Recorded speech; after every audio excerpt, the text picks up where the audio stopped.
Hello जी, जयराम जी की कैसे हैं आप सब। मैं रेनू एक बार फिर से वेलकम करती हूँ आप सबका आपके अपने चैनल में। सबसे पहले मैं आप लोगों को थैंक यू बोलना चाहूँगी कि आप लोगों ने मेरी फीलिंग्स को समझा। मुझे मैंने जो बोला था आप लोगों को, जो मैंने बताया, उन सब चीज़ों को आपने इतना डीपली समझा जितना डीपली मैं खुद जा रही थी।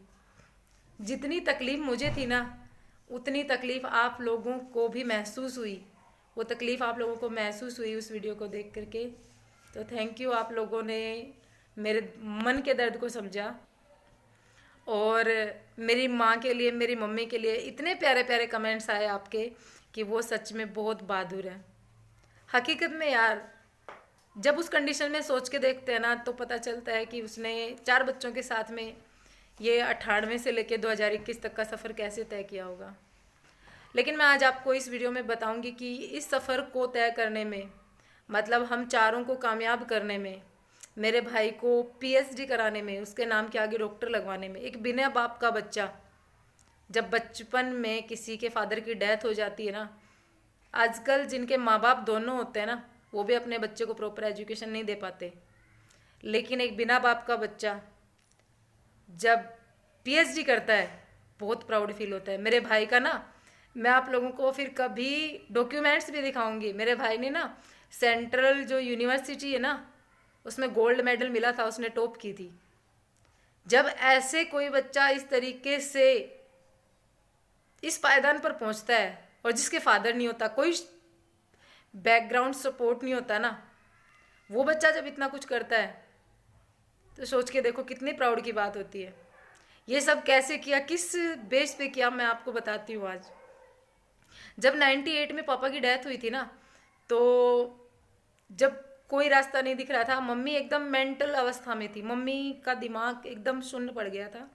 चारों बच्चे हम दिख रहे थे बस, और भविष्य दिख रहा था कि क्या करेंगी। और वो जो गांव, जो मेरा गांव है ना, एकदम शराबी गांव है, बहुत भयंकर तरीके से। हर घर में शराबी शराबी बसते हैं वहाँ पे। उस गांव में मम्मी ने सोचा था कैसे रहेगी, ये सब मैं सोचती हूँ आज की। उस टाइम मम्मी की मेंटली जो कंडीशन होगी वो क्या होगी। फिर नाना जी लेके आए थे हमें। मेरे नाना मतलब मेरी मम्मी का मायका, मेरे मामा, मेरे नाना, वो हम 4 बहन भाई और एक मेरी मम्मी, मतलब 5 लोगों को अपने घर पे लेके आए। सरकारी स्कूल में हम लोगों का चारों का एडमिशन कराया। सबसे छोटा भाई उस टाइम पढ़ने वाला नहीं था, बहन पढ़ने वाली नहीं थी। पहले हम दोनों का करवाया, फिर वो भी धीरे धीरे उसी गवर्नमेंट स्कूल में जाने लगे, जिसमें मेरे 3 मामा और एक मेरी मौसी पहले से पढ़ रहे थे। मतलब हम 8 हो गए। हम 8 को मेरे नाना ने उस सरकारी स्कूल में एडमिशन करा के एक साथ स्कूल जाते थे। और रोटी टाइम पे मिली, पढ़ने के लिए किताबें मिल गई, और मम्मी को गाइड करना उन्होंने शुरू किया।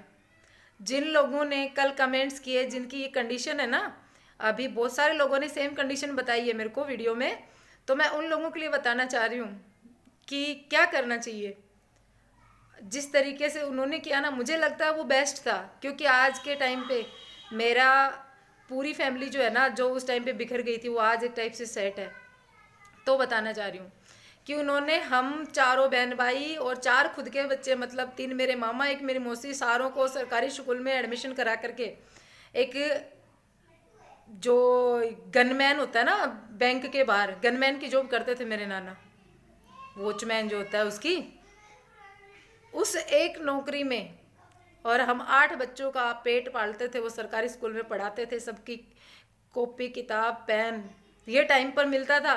खाने के लिए चाहे हमें वो सब कुछ नहीं मिला जो सबको मिलता है, रोटियां मिली, लेकिन पढ़ाई में कमी नहीं आने दी उस बंदे ने। आज भी मैं सोचती हूँ कि मेरे नाना कितने सख्त थे, बहुत ज़्यादा सख्त थे। मेरे मामा भी बड़े हो गए थे उस टाइम पे, वो भी बहुत ज़्यादा सख्त थे। हम छोटी छोटी क्लासों में थे, वो बड़ी क्लासों में थे। मेरे एक मामा सीए हैं, सरकारी स्कूल से पढ़ने के बाद में मेरे एक मामा सीए हैं, एक आर्मी में है, एक इंजीनियर है। सरकारी स्कूल में पढ़ा के बनाया उनको। फिर मेरे भाई जो है उसको पीएचडी करवाई। हम लोगों ने मास्टर्स किया। लड़कियों की शादी नाना ने मास्टर्स करते ही लड़कियों की शादी कर दी सबकी। जैसे जो भी एमए कंप्लीट करता उसकी शादी हो जाती, ग्रेजुएशन में रिश्ता देखना शुरू कर दे। इस तरीके से मेरे नाना ने हर सब काम, जो भी उनकी जिम्मेदारी थी, वो निभाते गए। और इस तरीके से वो अपनी जिम्मेदारियां निभाते निभाते उन्होंने एक बहुत बड़ी जिम्मेदारी, पता है क्या निभाई, कि मामा जो थे उनकी शादी करने से पहले हमें एक घर दिया। शायद ही कोई ऐसा करता होगा, लेकिन उन्होंने बीकानेर में हमें एक कमरा और एक रसोई बना करके एक घर दिया। उस घर में फिर हमें भेज दिया, जहाँ पर हम 3 बहन भाई और एक मेरी मम्मी। बड़े वाला भाई नहीं था, छोटे वाले तीनों हम, मतलब एक मैं, छोटे वाले दोनों भाई, बड़े वाला भाई मेरे से छोटा है, मतलब सेकंड नंबर पे है। उसको अपने पास रख लिया क्योंकि वो उस टाइम पे उस एज में था कि वो बिगड़ सकता था, तो बोले नहीं, इसको मैं मेरे पास ही रखूँगा, लड़कियों को लेकर तुम बीकानेर सेट हो जाओ। परिवार से दूर वहाँ भेज दिया हमें। वो भी एक संन्यास था क्योंकि मामा की शादी होनी थी, दूसरे घर से लड़की आनी है, ऐसे बोले कि थोड़ा सा एडजस्ट होने में प्रॉब्लम आएगी, थोड़ा सा सही नहीं लगता। और फिर हम लोग वहाँ सेट हो गए। धीरे धीरे धीरे धीरे हमारी एजुकेशन वहाँ चलती रही। और बड़े भाई को यहाँ पर नाना ने पहले ही सोच लिया था, इसको कुछ ना कुछ मेरे को बनाना है, और उसको आज प्रोफेसर बना दिया। तो ऐसी थी कुछ, बहुत सारे उतार चढ़ाव भी थे, बहुत सारे ऐसे पड़ाव भी आए जहाँ पर थक जाते थे, डर लगता था।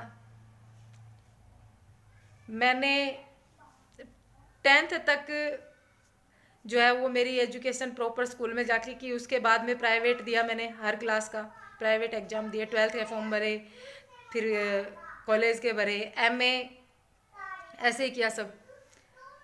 ये था सब, जो भी था आप लोगों को मैंने बता दिया। और मम्मी की अभी की एज की जो फ़ोटो है वो भी मैं आपको आज से शेयर करती हूँ, मैंने कल वाले वीडियो में नहीं दिखाई, सॉरी।